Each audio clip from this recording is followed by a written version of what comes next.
feel like your brain is going to explode with sleep deprivation and questions and concerns and anxiety all around parenting. Yes, I do for sure. Hi guys, welcome to the Mindful Mommies podcast. Mindful, full as in F-U-L-L. I am Brianne Morissette. And I am Stina Martinez.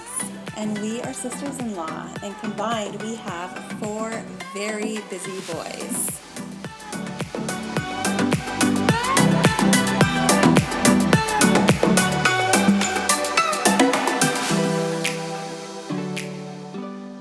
Hello everybody, welcome to the Mindful Mommies podcast, episode 5.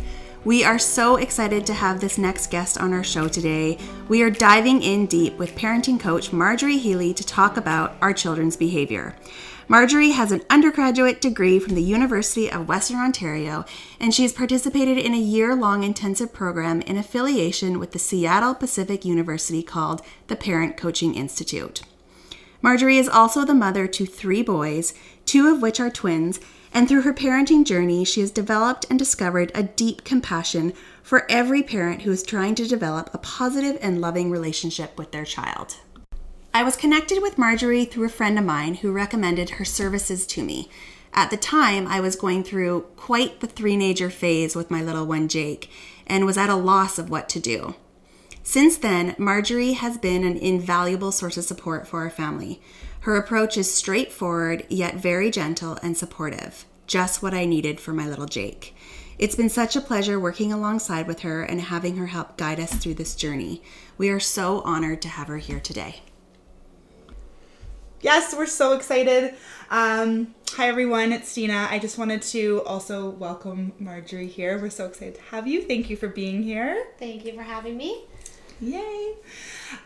So we wanted to start off by asking you a little bit about your journey and how you became a parenting coach. Okay, well, after having 3 boys of my own and falling in love with being a parent, and also just having an innate love for human psychology, human behavior, for just understanding people. I love people and I'm curious about people and how they behave, what they do, why they do it. So those two sort of started to merge, and I think my twins were quite young. They were around 2 years of age when someone said, "You would make a great parenting coach." And I remember looking at her and saying, "I have twin 2-year-olds. When am I going to have time to do this? To parent coach? And what exactly is that?" So I went on to have a third, and when my youngest was 3 and the twins were 7, I started researching what it would be like to go into a graduate program that looked at both kind of psychology of human behavior and how we change, and merge that with children and how they develop and how they grow and how it can support them. And I remember getting into a minivan and driving away for a girls' weekend and looking at 4 of my best friends and saying, I am either going to design one-piece boys hockey equipment or Brilliant. Right? Let's not take that off the table. I love that. But if any of your listeners are so inspired, it's there. Or I'm going to apply to this graduate program and see if I can get in to learn more about what this parent coach journey could look like. And everyone burst out laughing. I clearly was not going to be designing sports equipment. That's fantastic. Wow. Yeah. So how old were your kids when you started the program? So my youngest was 3 and the twins were 7. That's amazing. Yeah. Wow. Let's just say no one ate dinner that year. Yeah. Or not a prepared macaroni and cheese and goldfish meal. crackers, Yes. right? Yeah. Yes, we lowered the bar. Yeah, exactly. We're all about the DoorDash. Yeah. Yes.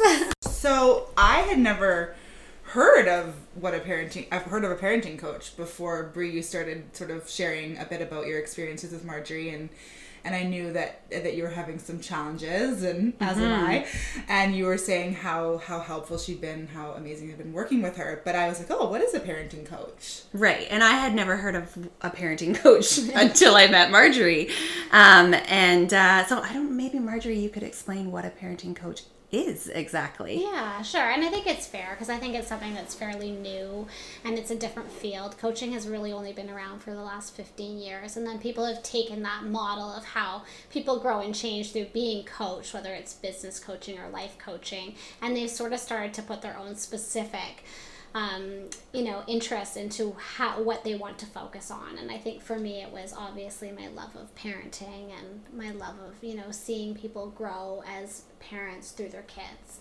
I always say our kids are raising us. We're not raising them. So I work with parents only. A lot of people ask me if I work with the children, and I do not work with the children because parents are the experts on their children. So I definitely want to reach families through parenthood and how we're guiding our kids. Anything from tantrums to homework to mealtime to sleep to sibling rivalry. Pretty much everything that shows up I will deal with and help parents work through. And my goal is really to calm the chaos, because this is supposed to be joyful. It is supposed to be a good experience. It's hard work. And we forget about that. Yeah. It's like you get so caught up in it that you forget, I had these kids because we thought this was going to be like this joyful, amazing experience. Yeah. And we wanted to bring something beautiful into our life, and you get so caught up in that chaos. Yeah. So I love that, what you just said. You said. forget it's fun. And I think part of what's happened is there's so much information. So one of my goals is to help parents weed through that information and pick what's relevant, why it's relevant. I like to go to science a lot on when I'm looking for good, solid information, like how exactly do children develop, and how can we use that knowledge to be better parents. So I help them weed through information, and I really help them connect to their confident self again, because I think when they are unsure or feeling overwhelmed, they lose their confidence. Yes.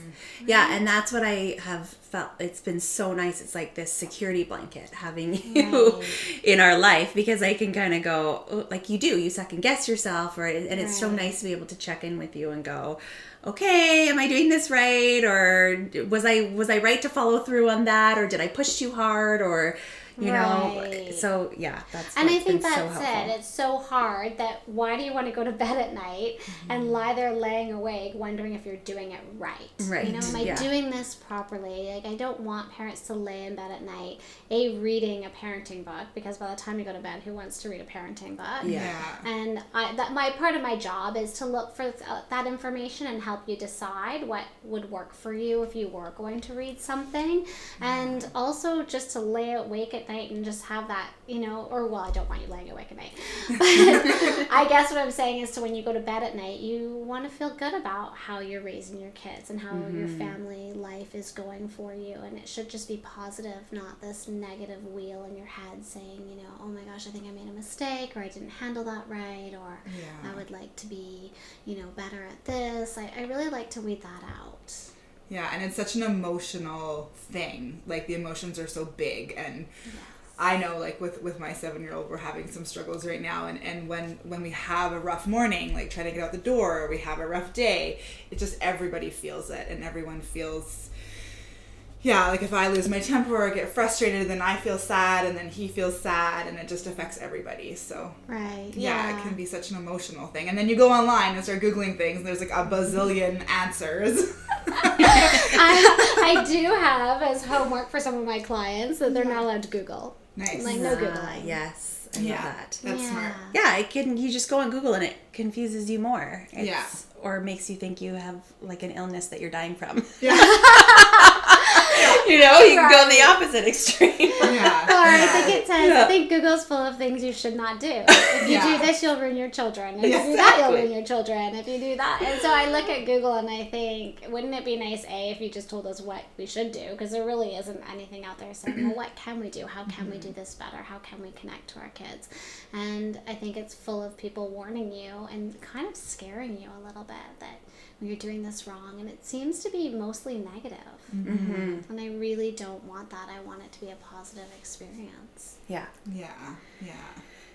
So I think, to bring us kind of to the topic today, which we've sort of tried to narrow down, even though it's quite broad, to behavior and is somewhat impossible, Margery has kindly put together 6 tips that you have for our listeners and followers, and maybe we could just kind of walk through and discuss each one and go from there. Yeah, I think our focus today would be on behavior, and there's going to be topics that we hit that can be podcasts within themselves. So we'll keep it as focused but still tangible for today. Yeah. So I think the first thing is when we're looking at behavior in kids, whether it's like you've got a hitter, a pusher, a biter, someone who's not sleeping, someone who won't eat, someone who won't listen. I think the best kind of first tip that I'd like to offer is that you just choose one behavior at a time to deal with. Pick the one. I love that. Yeah. It makes it so manageable. Like you say that and I'm like, oh. Yeah. Okay, so I don't have to worry about like that he's not saying like like you get so into the like, oh, he didn't say please, he didn't say thank you, oh, he hit somebody, oh, he like it's like and just to say, okay, well, right now what's the most important thing? The most important thing is this. Yeah, and I want you to follow it, and if you looked at all of those that you just listed, you give up. And your child will be overwhelmed. Yes. Sometimes it's really obvious, though, because I have a very obvious problem. My 2-year-old has the endearing nickname of Baby Shark. Oh. Because he, for like a year now, has had a problem with biting, and it's how he communicates. And it's an ongoing issue with us. And unfortunately, it's only with the people he loves the most, like his cousins, who we live with. Yeah, they seem to be the target. And his brother. So for us, that's like our big glaring thing that we're constantly working on with the 2-year-old. Yeah. But then, there's tons of other things too. But there is sort of one thing that I'm like, okay, we could definitely work on that one thing, and then hopefully it would help with others too. And what's really interesting about choosing one thing at a time is that often when you deal with that one thing, sometimes other behaviors that are on your list just naturally start to go away because they learn. Like, let's say you were setting a boundary on biting and you really worked with him to understand, when he can use his teeth and when he can't use his teeth. And we got him, really listening and understanding that and learning that behavior. Then he might just, when you say no to something else or turn to set a boundary on something else, the learning curve will either be really quick or he'll figure out he knows the new pattern and he will learn a little bit faster. So sometimes other problems just solve naturally on their own through choosing the one to focus on. Yeah, and I've noticed that with Jake. Like when we came to you for Jake, we were going through some serious. Jake was being very physically violent with his brother, and like I'm not going to get too much into it, but he was hitting him.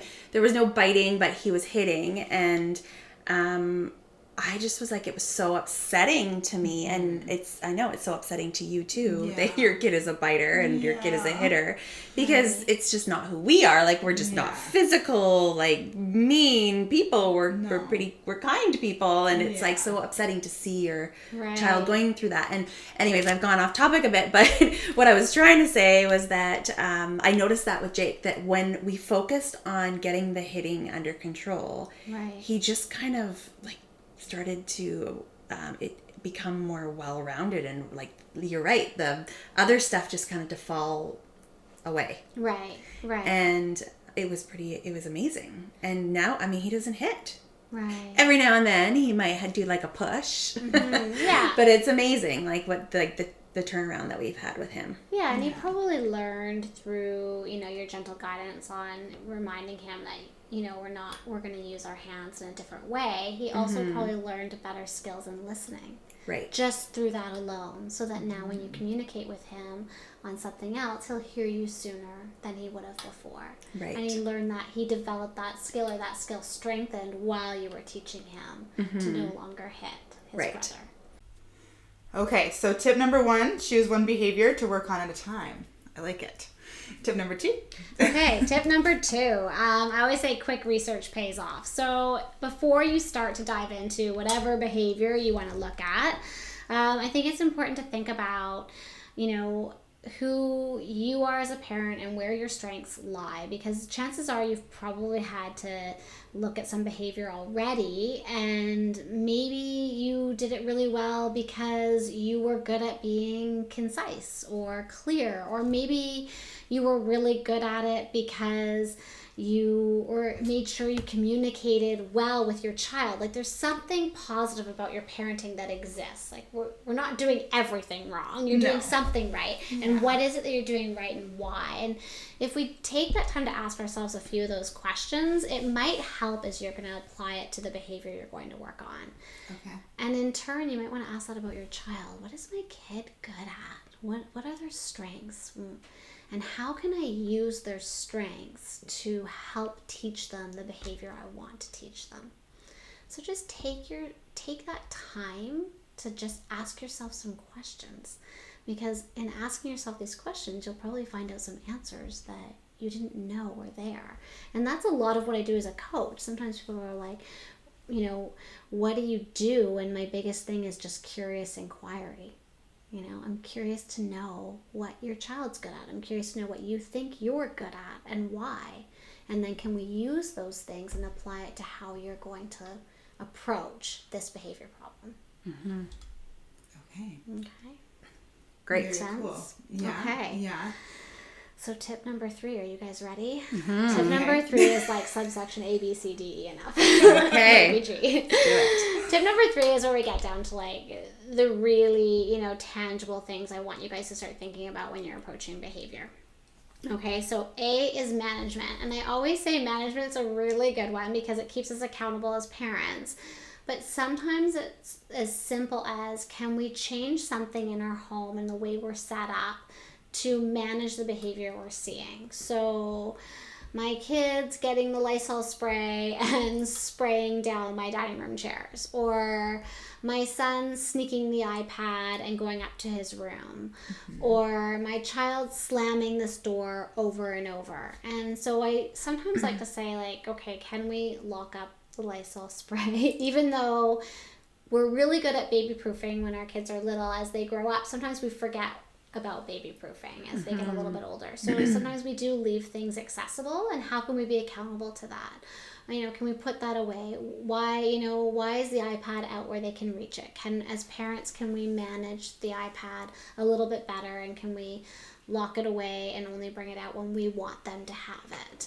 Can I give an example of how you helped me with that? Yes. I'll never forget the day. So I must have called you. I called you after, and I think I was like, I just have to tell you what happened. I had picked the boys up from a class somewhere, and they have a little restaurant. And my oldest was insisting on getting a smoothie. Right. And so we were lined up, we were in the lineup, and I said, okay, you know what? You've done a good job today. Let's go get you a smoothie. And in the lineup, they had this little drink area, and there was a container of lemons sitting there. And he wanted to touch the lemons and pick the lemons up and put them in his mouth. And I said, don't touch the lemons. We don't want you to get germs on them. They're not for you to touch. And I had to tell him over and over again. And I finally said to him, if you touch them again, you're not getting your smoothie, and we're going home.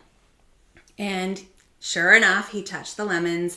And I had these 2 smoothies in my hands, and I said, that's it, we're going home. And I walked by a garbage can, and I dumped them in the garbage can, and I carried him out kicking and screaming and flailing, and I'm sure people thought I was abducting him. And he screamed the entire way home, and eventually got tired and fell asleep. And I remember calling you and saying, that was the first time I actually had to really follow through. And I remember my mom always saying, make sure you follow through. Make sure, if you say you're going to do something, you need to leave. If your kids are misbehaving, you need to leave the restaurant. And so that's what I did. And I got on the phone with you, and I said, and I said, so was I supposed to do that? Was that the right thing to do? And you said, you know what, good for you for following through. You did what you said you were going to do, and that's not easy. But was it fun to have to throw away those 2 smoothies? And was it fun to have to take him out of there kicking and screaming and making it look like you were abducting this child? And I said, no, it sucked. It was awful. And you were like, well, what if you just removed the lemons? And you could have solved all of that. And you were like, what if you just picked up the little container of lemons and handed them to the lady and said, do you mind just taking these right now? Yeah. And I was like, well, yeah, I could have done that, I guess. I probably should have done that Instead, I threw away 2 smoothies and took my kid kicking and screaming home. Anyways, that's just a perfect example of what you said. Yeah. Sometimes it's just management. And it's like preventing the meltdown, right? Yeah. How can you, what's the step you can take before the meltdown occurs? Right. Yeah. You know, and I think it came to me because I really remember this one woman saying he keeps slamming my French door over and over, and one day the door just came off the hinges and there's no door. And because she took it off. And wow. No, he didn't. The child didn't do it. She took it off. She just took it off, And then there was no door to slam. Right. Sometimes when we remove the problem, then there's no problem. Yeah. You know, of course the lemons are exciting. It's exciting to, it's exciting to slam a door. It makes a big noise. And that's not, as a parent, that's not going through your head. What's going through your head is he's misbehaving. I've told him not to do this. Right. And now he's not listening to me, and you're so frustrated and angry with them. But really, it's kind of like, well, of course, I mean, I remember with the garbage can the other day, you said the same thing. Remove the garbage can. He wanted to play the drums on it. Mm-hmm. Well, of course he wants to play the drums on it. It's fun to play the drums. Like, you forget that they're these little beings just learning and discovering and... That's exactly it. They're just exploring. And that leads to the second subsection of like finding a strategy, which is, can you indulge the behavior? Mm-hmm. Like, could he play the drums on something a little bit quieter? Could we give him a spoon to hit a pillow that's not as loud? Or is he allowed to hold a lemon? Oh, I see you're interested in lemons. And we can ask the lady behind the counter, do you mind if he has 1 lemon? Right. So while we wait for our smoothie, and then he can explore the lemon, and he might taste it and find out he doesn't like lemon. I don't know, but do you know what I mean? He gets it's like you get, like for me, I think I get into this parenting, like the shoulds. Like he should be listening to me. It's like, I'm going to win this one. You are not going to win this. Mm-hmm. And it's like, I think that's what happens to me is it's like, if I let him win, I fail. Mm-hmm. So then I get into the battle. Mm-hmm. So would it be interesting to look at it when they're doing something through the eyes of the child? Like, just like what you said, are they just exploring? Are they just curious? And is there something here that I can help them explore in a way that still makes sense for me and for them? Right. It's interesting because this is making me think about some experiences I've had with teaching. And when I've had students and I'm struggling with behavior and classroom management. And right away when you said drumming the garbage can, it brought me back to this really challenging class that I taught like 10 years ago. I think they were grade 5s. And they loved making beats. And they would come back from music class, and I think we had like math or something after music, and they would be like drumming with pencils on the desk and not listening to me, and it was driving me crazy. And then one day I came across watching like a stomp video. And I was like, you know what? I'm going to embrace this, and I'm going to let them create, like, I'm going to teach them about stomp. And do you know what stomp is? Yes. Yeah, I'm going to teach them about stomp. Brilliant. And I'm going to, like, somehow, and I tried to, like, integrate it into our math lesson about beats and repetition and patterns. And so we created this entire stomp performance using only materials found in our classroom. And we performed it at the assembly, and they loved it. Like, they were just absolutely loving it, because I was like, let's just, instead of getting mad at them constantly over and over and over about making these beats during my math lesson, let's just embrace it. And when they come back from music, we're going to go right into our own like mathematical music unit. Right. And then they get it out of their system. Absolutely. Because you've indulged the behavior that they're very curious to learn about. Mm-hmm. So you look at it through their eyes, and how can we give them what they need and yet still learn math and be excited. And, you know, all of a sudden you have a classroom of engaged children, or you have a toddler in your kitchen who's excited.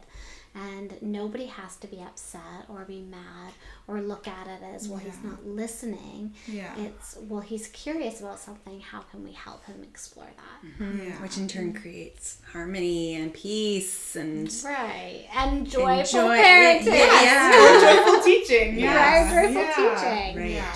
Okay, so that leads to kind of the next one, which is assessing the overall picture. And I think this is something we talked about in coaching at one point. Sometimes our children are doing something or exhibiting a behavior, and it's really good to look at if there's a pattern behind it. You know, are they only doing it right before bedtime when they're absolutely exhausted? Or are they only doing it in a large, very busy environment where they might be overstimulated? Or do they only exhibit behavior right before mealtime where they could be starving? You know, is there something we're missing? Because sometimes children exhibit behaviors and there's an underlying need, and I like to look at the whole picture so I don't miss what that need is. Yes. You know, are they trying to tell me something through their behavior? And if I look at the patterns for when the behavior is exhibited, I can look and see if they're trying to say something. We take their communication for granted, and we only look at behavior as something there to irritate us versus something there to tell us something. That's a light bulb moment right there. Yeah. I think it came up for you when you went away for the weekend, and was it Jake who wanted to go back to the main cabin and not stay with the big Do you remember? group? Yeah, he kept running back to the cabin up the stairs. We were all on the beach, and he just kept wanting to go. Like, he would just make his way, and we'd all be down there having a great time, and where's Jake going? He's heading back up the stairs, and now one of us has to run after him and carry him down the stairs, and we talked about that, and I said I was so frustrated, and I was like, oh, here he goes again. And it's always like this is the thing, I can go into this space of, oh, it's just always him causing the problems, it's awful to have to think that, but sometimes you can get in that headspace, and then you just said, well, maybe it was just too much. Maybe there was just too much going on, and he needed that time away. Do you know what's so interesting about it is that we look at it as he's not listening to me. He's running away, and he's not staying, and he's not listening, and it's really irritating me, and I feel really angry as a parent because my child's not listening. And when I hear that, my heart breaks a little bit because we're also not listening to him. Right. He's trying to say something, and we're not hearing. He's just not saying it in the way that our adult brains would communicate. So I think it's important to look at that overall picture. Absolutely. My 7-year-old, he is going through a lot of changes right now in his life, one of them having another baby brother. Absolutely. But he's been exhibiting like a lot of wanting to sort of control what's going on around him, and that's coming out in really frustrating negative ways that are difficult for me because I feel like he's arguing me on everything and fighting me on everything.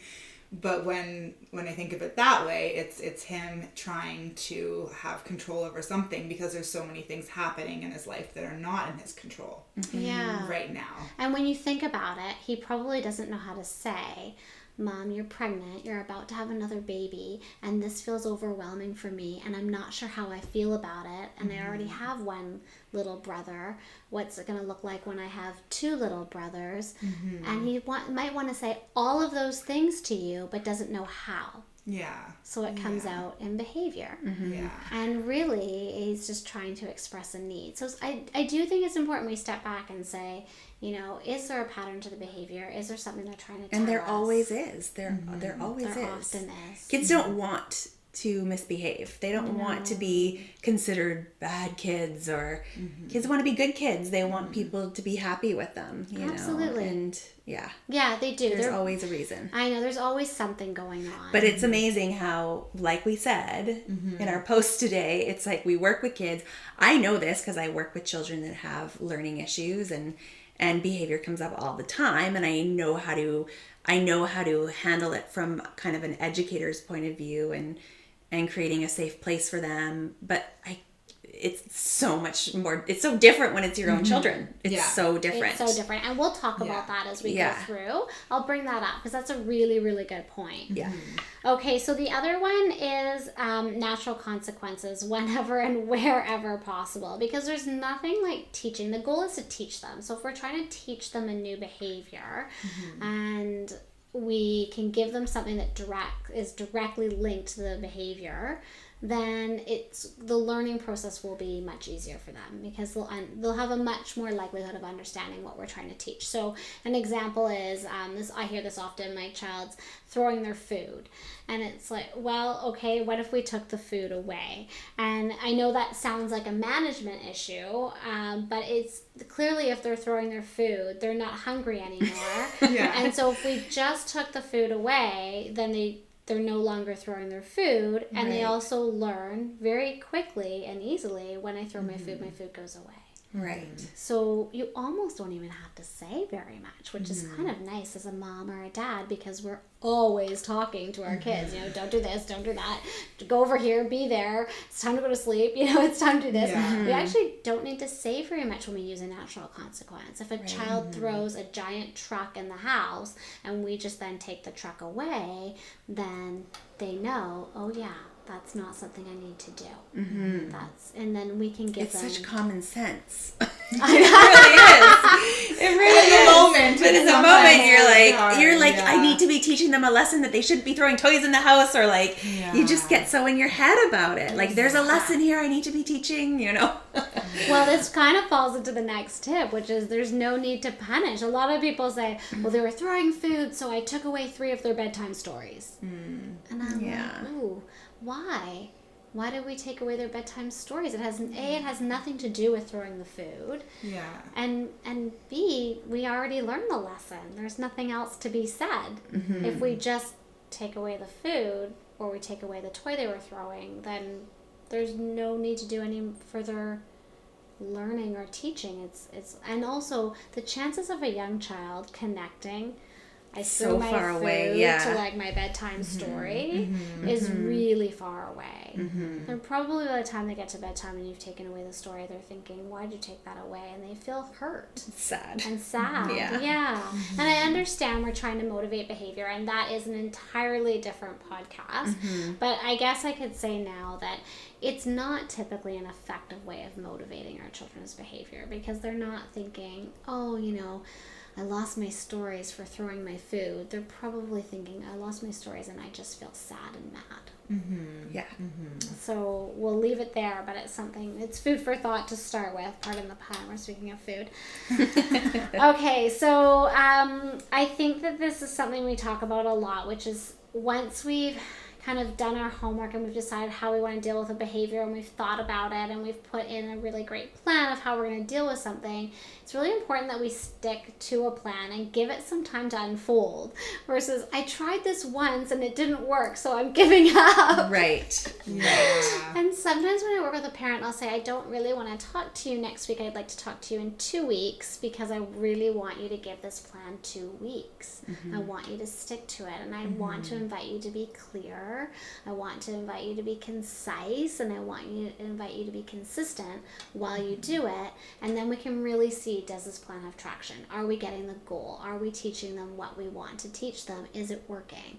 And we can't decide that in 1 or 2 days. We need a little bit of time, especially depending on what the behavior is. Like when you brought up biting, that's also could become a very big habit. So sometimes behavior turns habitual, and we need to give it time to break the habit as well as teach.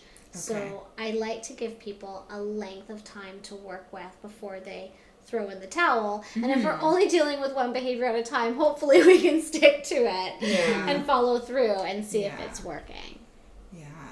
Okay. Does that make sense? I know there's so much that we could be here forever. Yes. My last one would be, feel free to combine these strategies. We can combine management with some redirection, with some indulgent, how can we indulge? Like, can we let them explore here? If they want to throw things and we see that they love throwing, can we give them something to throw? Can we be creative and help them find something while also saying, like, there's a boundary behind what you can throw, but, we can throw softballs. Or we can throw socks into the laundry machine. We can be creative with our kids and combine managing with indulging, with a boundary, with teaching. So my invitation is to play with the strategies when you're coming up with a plan, and you can mix and match and find something that can really work for you. Great. Awesome. Okay. Okay, those are all fantastic.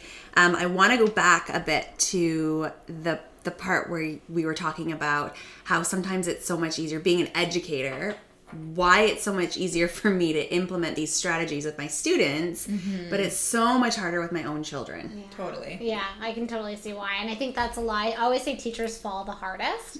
And they say, like, I was such a great teacher. I was such a great educator. I thought I was going to be this amazing parent. And I thought I was going to be perfect at this. And we often talk about a couple things that, you know, when you're a teacher and educator who doesn't have children, you do get to leave at the end of the day. And you can go home and make dinner by yourself, or go for a workout, or you can, you know, get a full night's sleep. So until you have your own kids. Right. Yeah. And once you have your own kids, then there's that element as well. Right. Yeah. So there's that alone right there. But I think part of it is, as parents, we're emotionally way more involved with our own kids than we ever would be with our students. We can keep a little bit more distance between our emotional connection to our students than we have with our own kids. And it's because our kids trigger fears in us. So if you've got a hitter or a biter, you start thinking, sort of like what you had said earlier, well, we're not aggressive people. Why do I have this aggressive child? And you look at the behavior through that lens and you become fearful. Or is this normal? I hear this all the time. My kid's doing that. Is that normal? Yes. And often it is. And I always say, you know, let's use the word age appropriate instead of normal. But Right.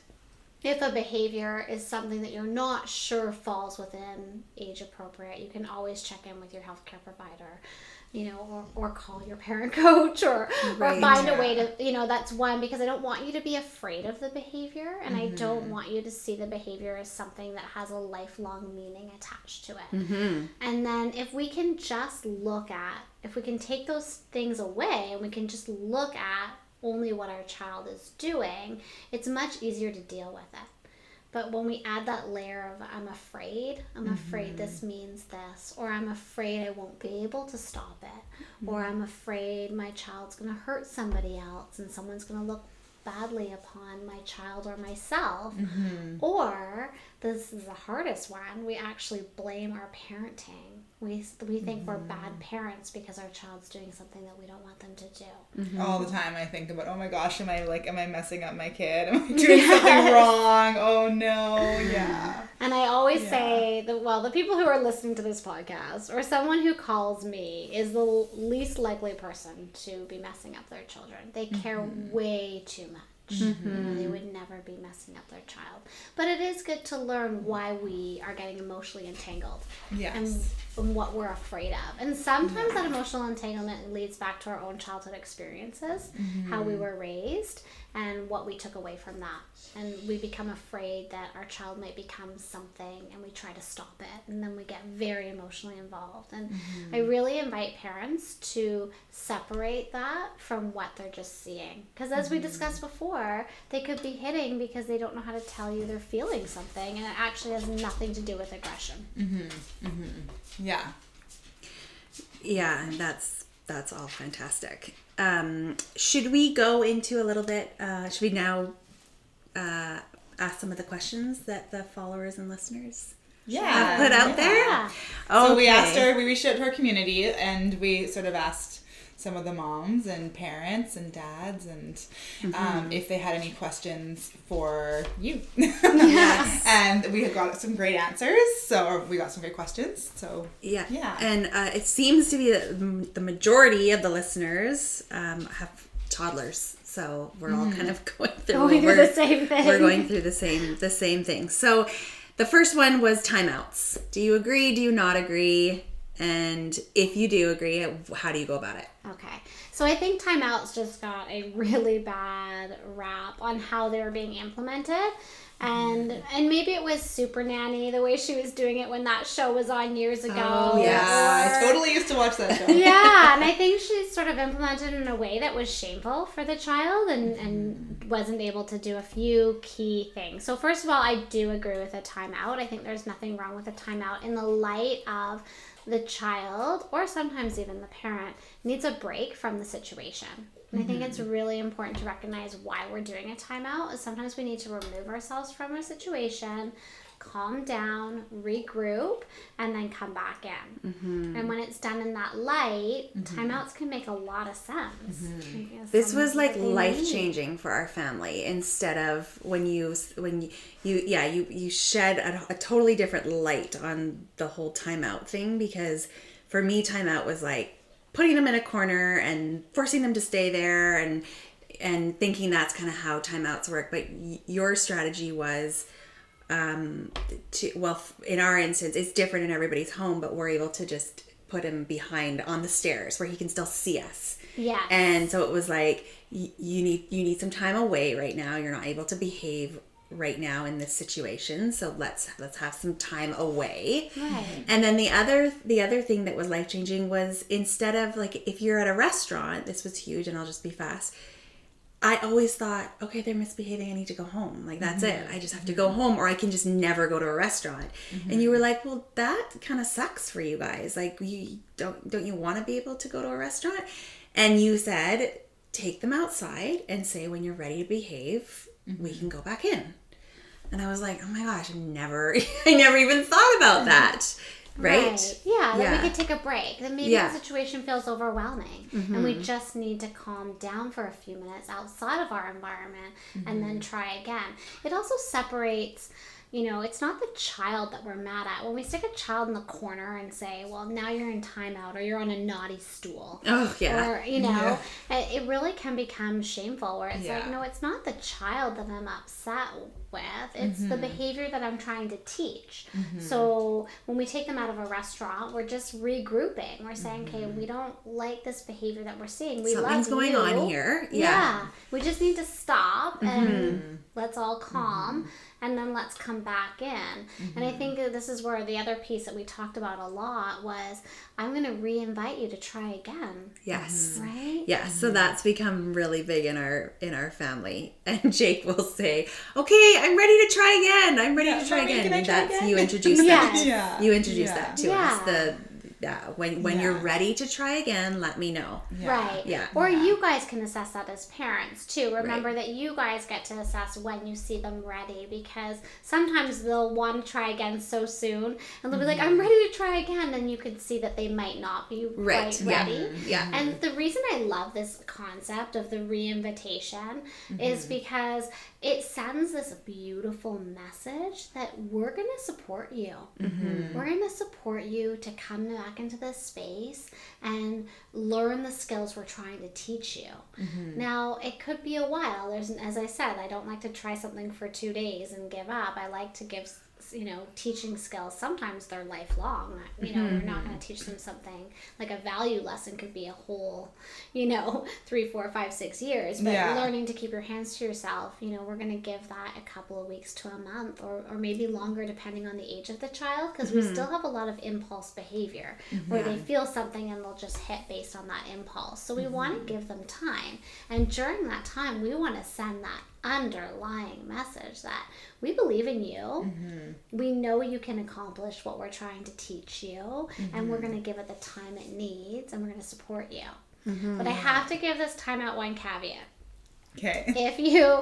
If you are in a restaurant or at home and you're on your 5th time out, there's something else going on. It's not just, I need a break from the room. So I like to give timeouts, a couple, 2 or 3. Okay, remember, we're learning, and we don't expect it on the first try. But if you're in a restaurant and you're out there for like the 5th, 6th, 7th time, the restaurant might be too overwhelming. So then you would go home. You need to redirect. Or if you're at home and the siblings are together, let's say, and they cannot get along, maybe it's too overwhelming, they've spent too much time together, and they just need a break from having to manage a sibling relationship. And they can't help from hitting or biting because they've just been in the space together for too much time. So if you find yourself on repeated timeouts, I want you to step back and go back to some of those strategies we talked about earlier in the podcast and say, okay, is there something else going on? Is there an overall picture? And that's with anything. You're doing anything that's on repeat. We want to take a look and say, are we missing something that's going on that's deeper? Sorry, go ahead. No, see, I was going to say, I love what you said about how it's you have to separate the behavior from the child. Absolutely. And how, it's so two separate pieces. And I think it was my mom who always said there are no bad children. There is bad behavior, but there are no bad children. And that's something that I've carried on into my teaching with the students that I teach and with my own children. And I say it all the time when I'm struggling with behaviors, especially my 7-year-old now, he can vocalize it and he can say oh, Mom, I feel like I'm being a bad kid after he's had time to calm down. I'm like, no, there are no bad children. There are bad behaviors, but there are no bad children. And that's why I work with the parents, because your children are perfect. Yeah. Your children are beautiful little beings who are learning. And we need to be that support for them. And even bad behavior sometimes is an interesting way to look at it. Sometimes it's just their way of communicating. Yeah. They're trying to tell you something. They're trying to tell you something. That's a really good way to think about it. Yeah. I have a question, actually, when I was chatting with a bunch of my girlfriends about your strategy with the timeouts. They came back with, that's awesome, but what if I don't have a gate? What do I do? Where do I put my child? And how do I ensure that they stay where they're supposed to stay? Am I supposed to sit with them and stay? What would you recommend for that? Yeah. And one thing that's really important is to communicate that when we're trying to teach them that where we're putting them isn't because it's a bad place. We actually want them to go and calm down. And so sometimes I invite parents to get creative and create a calm down space for their child ahead of time, where they have a beanbag chair or a blanket or a stuffy or, some quiet books. And they associate that when things get overwhelming, that we could take them to their calm down space. Now, if you have a really spirited child, they might not stay. That sounds very airy-fairy. That would be my child. No, he wouldn't stay. Yeah, he might not stay. So if you have a child like that, sometimes I'll invite parents to take them to their room and stay with them. There's our kids. Yeah, I love the idea of a calming space for your child. Again, we have a calming room at school, and it's something we use all the time, and kids can make the choice to go there if they need to calm down, or sometimes we give it as one of the choices for them. I never even thought about having a calming space. I mean, we have their room, or we have a chair where they go and sit. We don't have a gate, but we have a chair where my 2-year-old will sit when he needs to have his time out. But I love the idea of making it sort of more of a nice calming space. So sorry, quickly, if you were to have a child that would leave the calming space, do you stay with them in that calming space and just be there with them? Yeah, it might depend on what they leave to go and do. If they leave and they're not ready and they come back and they're re-engaging the behavior we're trying to teach them, we might want to look at what do they need, and are we providing that need? And if the calming space isn't working, can we do something different for them? So if they're, it might depend on what they go and do, but if they go and take off and go up to their room and start playing with Lego quietly on their own, well, then that solves your problem too, and that's okay. Yeah. And they're self-regulating. They're self-regulating on their own. What you do find with kids who can connect to that quiet space is they'll eventually just start taking themselves. They'll feel the feeling, especially if we help them understand why we're taking them there or why we're providing that option. It looks like you're feeling overwhelmed. It looks like this is too much for you. Okay, so one last question. I know that biting and hitting is a really, really big we have a visitor, is a really big topic, and we're hoping to have you back again to go delve deeper into some of these topics.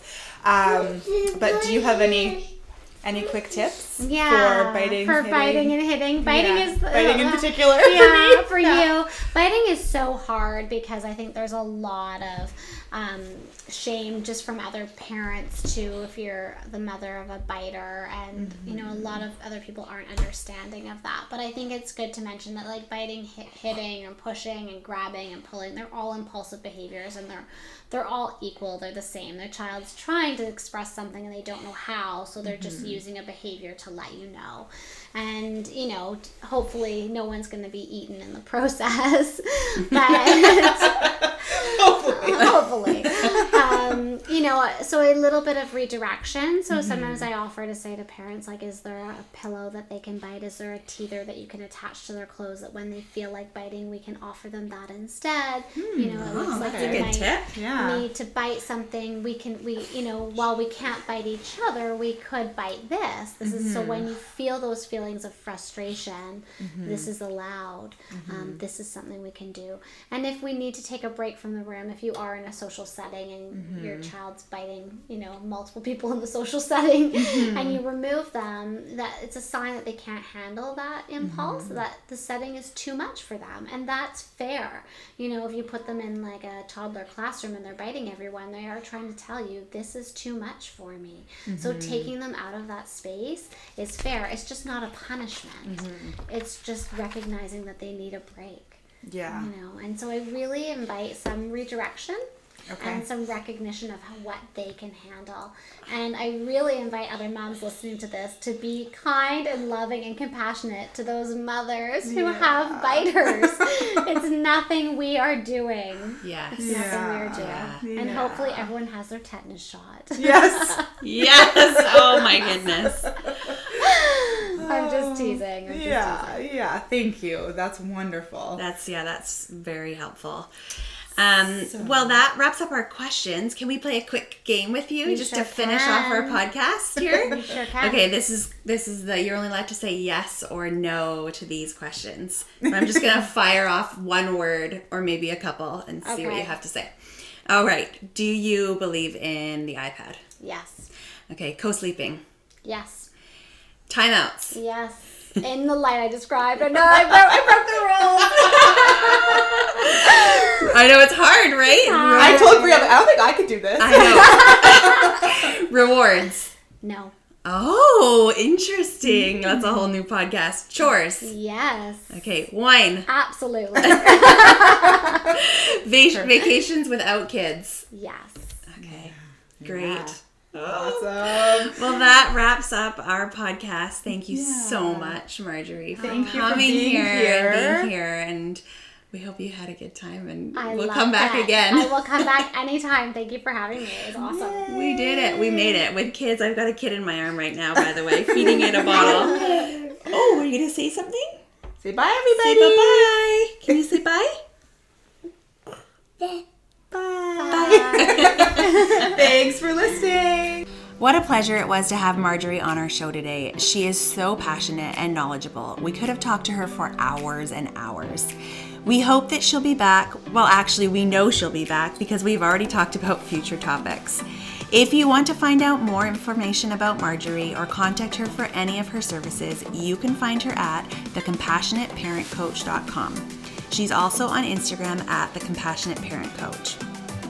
If you also want to review any of her tips, you can find them on our blog at themindfulmummies.wordpress.com. We'll also make sure we have a link in our bio on our Instagram page. Thank you so much for joining us today. We sincerely hope that you're finding this helpful and you're liking our podcast. If you haven't yet, please make sure you subscribe to the Mindful Mummies podcast so that you know when a new episode has been added and you don't miss out. We have lots of good stuff on the way. Until next time, guys.